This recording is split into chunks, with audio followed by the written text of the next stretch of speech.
थोड्याच वेळामध्ये महाराष्ट्र भाजपच्या कोर कमिटीची एक महत्त्वाची बैठक होणार आहे। या बैठकीसाठी देवेंद्र फडणवीस, पंकजा मुंडे, चंद्रकांत पाटील, दानवे हे आता पोहोचल्याचं कळतंय। विधान परिषदेच्या 11 जागांच्या संदर्भात या बैठकीमध्ये चर्चा होणार असल्याची माहिती मिळतेय। तर थोड्याच वेळामध्ये महाराष्ट्र भाजपच्या कोर कमिटीची ही बैठक होणार आहे।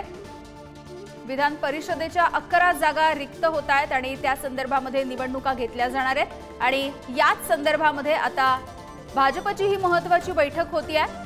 फडणवीस, पंकजा मुंडे, चंद्रकांत पाटील, रावसाहेब दानवे हे सगळे महत्त्वाचे जे भाजपचे नेते आहेत ते या बैठकीसाठी दाखल झाल्याची माहिती मिळते आहे।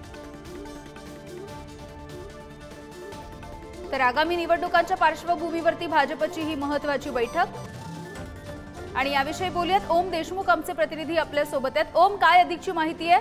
विधान परिषदेच्या 11 जागांच्या संदर्भामध्ये बैठकीमध्ये चर्चा होऊ शकते। अगदी बरोबर यामिनी, लोकसभा निवडणुकीच्या नंतर भाजप अलर्ट मोडवरती आलेला आहे। त्या पार्श्वभूमीवरती महाराष्ट्र प्रदेश भाजपच्या कोर कमिटीची बैठक सागर बंगल्यावरती देवेंद्र फडणवीस यांच्या निवासस्थानी होते। बैठकीसाठी उपमुख्यमंत्री देवेंद्र फडणवीस यांच्यासह भाजपची महत्वाची नेते मंडळी उपस्थित आहेत। काही वेळामध्ये ही बैठक सुरू होईल।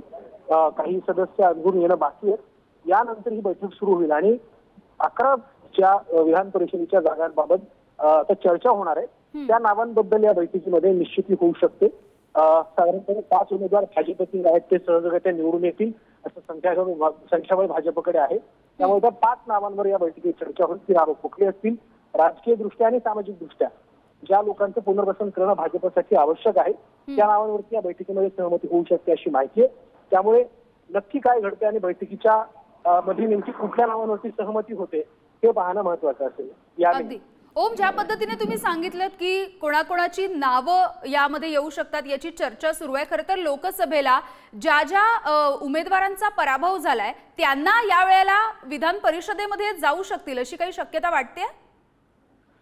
यामिनी, महत्वाचा मुद्दा असा की यावेळेला राजकीय पुनर्वसनापेक्षा भाजपला सामाजिक पातळीवरती चेहऱ्यांना स्थान देणं हे आवश्यक आहे। कारण मराठवाड्याचा विचार केला तर ओबीसीच्या संदर्भात एकही चेहरा ओबीसीचा निवडून आलेला नाहीये। अनेक भागांमध्ये सामाजिक दृष्ट्या असमतोल आहे। त्यामुळे सामाजिक समीकरणांचा अभ्यास करून नावं पुढे आणणं आणि त्यांना परिषदेच्या सभागृहामध्ये पाठवून लोकसभेमध्ये जो निकाल लागला तो त्याची पुनरावृत्ती विधानसभेत होऊ नये यासाठी काही इंटरेस्टिंग, काही नवी नावं जी सामाजिक पातळीवरती भाजपला यश मिळवून देऊ शकतात अशा नावांना कदाचित या बैठकीच्या नंतर पुढे केलं जाऊ शकतं। याने अगदी धन्यवाद या माहितीसाठी।